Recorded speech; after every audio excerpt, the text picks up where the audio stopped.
So this is a gaming channel, right? We got to talk about the latest bleeding edge AAA games, right? Well, we can't talk about the latest bleeding edge AAA games because none of us have played them. And why is that? Because they're all terrible. They're terrible, not just from a gameplay perspective. I guess we can't really judge that. We haven't played them, but from the DLC and the loot boxes and the microtransactions and all the horrible things that go with them. And they're so expensive. They're very costly. Although, have you not heard the argument that $60 is not enough for a video game, and those prices need to go up? Whew. Even though the season pass and the DLCs, and they're actually like $150 a game. But anyway, let's not focus on that negative. We're here to talk about some games that, first of all, are free, classic, so you know their quality, and some of them will run on pretty much anything. They'll keep you entertained for hours as well. Especially if you get sucked in. Like if you get sucked in, some of them may entertain you for years. And a lot of modern games are derivatives of these, so you go back and experience the real thing. The other great thing about it, holidays are coming up. You're going to be traveling. You're going to be at locations that have crappy computers. What do? Do you interact with other humans? No. You download these games. The first game that we'll talk about is Rogue. You may have heard the term for the genre, a roguelike. Well, also roguelite nowadays, they're calling it. Which is not like Diet Rogue? Well, it's not quite. So Rogue, the idea of the rogue genre is you die and it's over. That was one life. That was big. Nobody ever thought about that with a video game before. Roguelite is you die and it's kind of over, but you get to keep some of your rewards, kind of thing. Just as an incentive to keep playing, so that it's not like super punishing. Well, it turns out that there's a game you can play that is called Rogue that's played in text, and you can see actually NetHack running behind me, but NetHack is like one of the more polished roguelikes, because Rogue, it's an old game, it's a little rough around the edges, it is a lot of fun, but yeah, you use your imagination, but it's a lot of fun. What?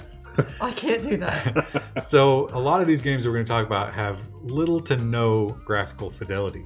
And Rogue is kind of set that standard. It was the first. Yeah. And it brought about a very deep gameplay. And one of the things that might slow you down is the control set. There is a lot of hotkeys that you need to learn for this game. Well, it's turn-based, so you can take as much time as you need. Right. So imagine something that's kind of like Diablo, where you've got the procedurally generated dungeon. NetHack has that. Rogues generally have that. But the universe is deeper than the Tolkien universe. You can actually play and imagine and that kind of thing. But your interface for it is not even graphical. It's just symbolic. It's all in your head. Also all procedurally generated. So one of the things about permanent death is you don't play the same game every time. It's always a different experience, even though you're playing the same game. Yep.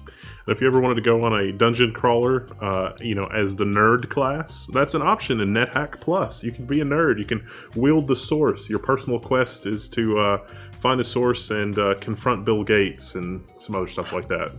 Now, he's the dungeon master. NetHack is really just representative of one of the hundreds of ways that Rogue was branched out into other genres. It's basically the same game. It's the same. I don't. Are the controls exactly the same? Very similar. Very similar.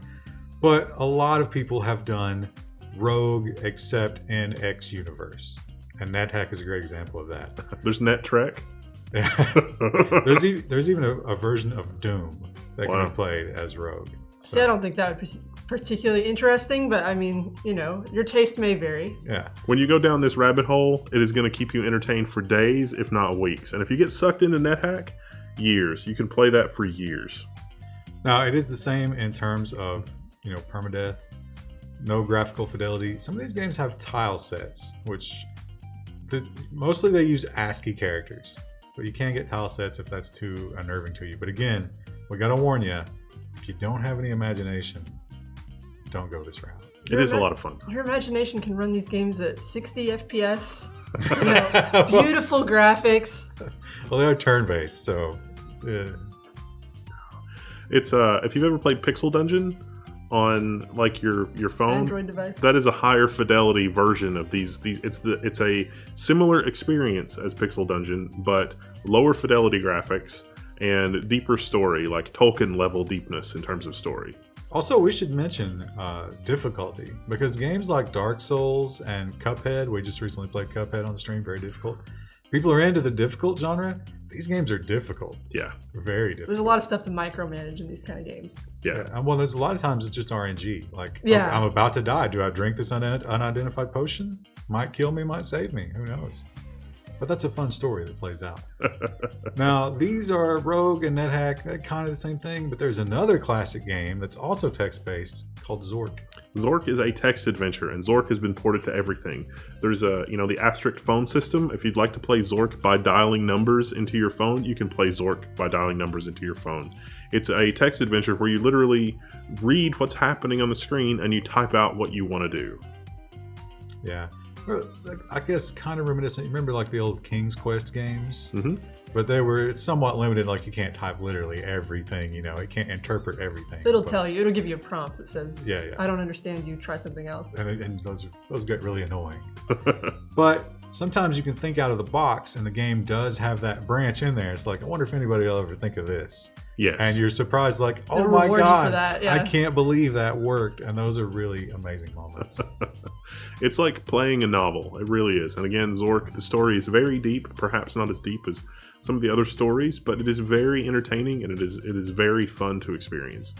And humor, they inject a lot of humor in those old text-based games. Again, these games run on everything. Like you said, Zork has been ported to everything. I think Rogue and NetHack have as well. Yeah. Literally, whatever you've got will run most of these games. At least those 3 games. Now, next we're going to talk about a game that I put more graphics into it, but we're kind of talking about the same thing. And all of us, at least, even though we span 2 different generations at this table, we all played this in grade school. Oregon Trail. I thought it was more my generation, No. but it just turns I went to a poor elementary school. Yeah, Apple II. Yeah. Yeah, the Apple Just II a really was- poor elementary school, and we would all crowd around and play Oregon Trail together. Now, of course, you've probably seen the meme, you've died of dysentery. A lot of dysentery deaths in the Oregon Trail. It's about taking your wagon across the Oregon Trail to the West Coast and the horrors that can follow you along the way. Fording a river. Yeah. Not a lot of depth to the story on this one. A little bit more on the mindless side of things. Maybe you've had a lot of eggnog this holiday season. But there is a deep management. You got to take Yeah. care of your wagon. You got to keep your oxen alive. And your family. Yeah, you got to have Your family never makes it all the way out. food. And, Sacrifice Timmy for the greater good. I think whoever made that game wanted to really impress upon you how deadly the Oregon Trail was. Yeah. Now I don't know about the porting of that, but we do know there is a web-based version. Yeah. So pretty much any browser with any kind of video acceleration at all, probably going to be able to play that. Yeah, you can definitely play that in your browser at archive.org. In fact, you can play a lot of really old games at archive.org. They've got a lot of really interesting stuff there. So be sure to check that out. Now, if you're looking for something a little bit more modern and a little bit more taxing in the tile-based adventure genre, but with an insane depth of gameplay, there's another game. Dwarf Fortress. And I'm sure you've heard of it. You might have even tried to play it. Again, totally free. And, now we're going to have to say at this level, not going to run on anything. It'll run. Sure, it'll run. But maybe like 1 turn per second, which is not playable. 1 turn every 5 minutes on your parents' computers. But Dwarf Fortress, now this gets away from controlling a single character, and this goes into the management world. So you are managing an entire fortress of dwarves. Well, didn't they make a first-person mode? There is an adventure mode that's built into it. Now that It's one, not Dwarf Fortress Classic, though. but it's that one still is amazingly micromanaged because, like in the combat system, you can choose from a huge array of attacks, like which limb to go after. Whoa. There's wrestling holds. There's like chokes and So text mode VATS is what you're telling me? well, more than that. And it tracks Essentially. down to the tooth your Wow. damage. You can knock out individual teeth. Wow. That becomes a permanent part of that character, I'm sure. That's Yeah. amazing. I mean, what a depth of gameplay. That's exciting. It's genre pushing. It is incredible. Now, of all these games, that one probably has the steepest learning curve. And you really do have to set aside some time to play that. But it's very rewarding once you figure it out. And that's just made by 2 guys, right? Like 2 guys. Literally just 2 guys living in Well, an apartment somewhere. One guy does the programming, the other guy's really just design, I think. So basically one guy. That's crazy. Neat. That's sort of fun. There's another similar game that has a similar level of depth, but if you're into post-apocalyptic survival, that's a little bit more your thing. Similar kind of concept, but it has a lot of interesting mechanics in the gameplay. This is one of my personal favorite games. There's almost never a time when a version of this is not running on my desktop at some point, because turn-based and doesn't eat up a lot of resources. Just leave it running all the time, right? Play a few turns. This is Cataclysm: Dark Days Ahead. So if you take the rogue model, but you put it into the zombie apocalypse, and you add a huge crafting system and a crop growing system and a disease system and a nutrition system and vehicles and building houses and seasons, temperature, wind chill. Sounds like Stardew Valley on steroids. Stardew Valley got nothing on and way more terrifying with all the zombies. So, but that is a game that, again, a bit of a learning curve, but once you get into it, it is incredibly, incredibly rewarding. And that first moment when you're calcium deficient and you break a bone because you've been eating nothing but junk food, you're really going to appreciate the depth of the game. It's something you can't really get in other games because they have to worry so much about, troubleshooting bugs with the graphics.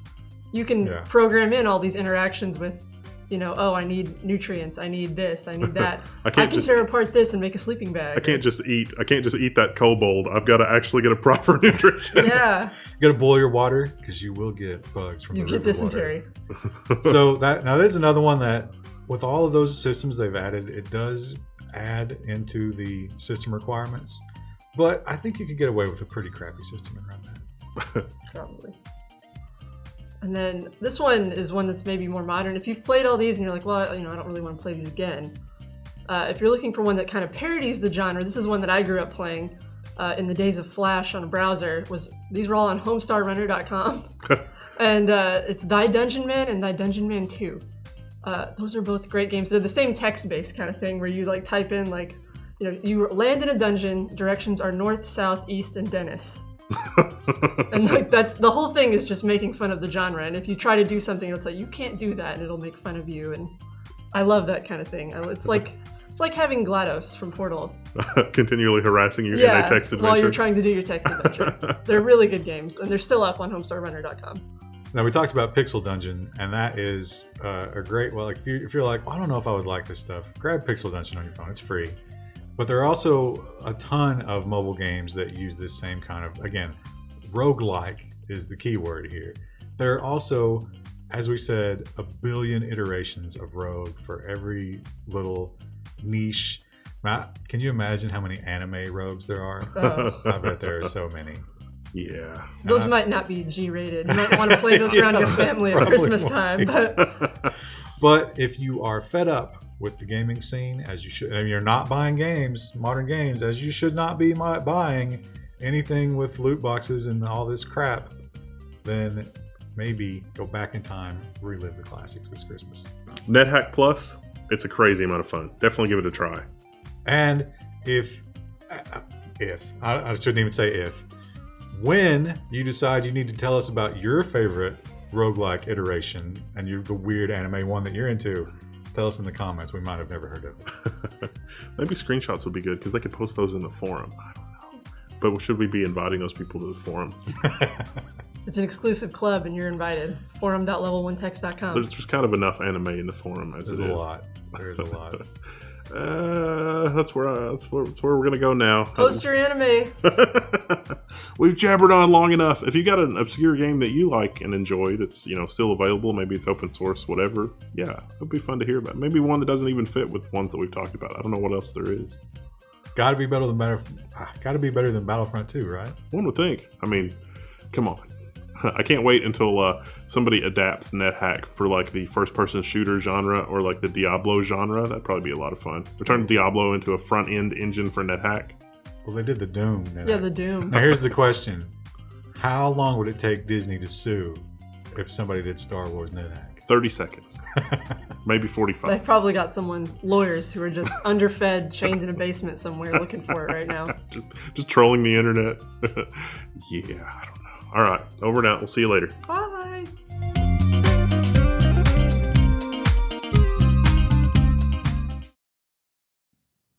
Netflix Plus is where it's at. It's a lot of fun. NetHack.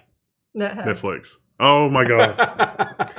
We'll just make that a little outtake to put after the video, after the outro. Such an idiot.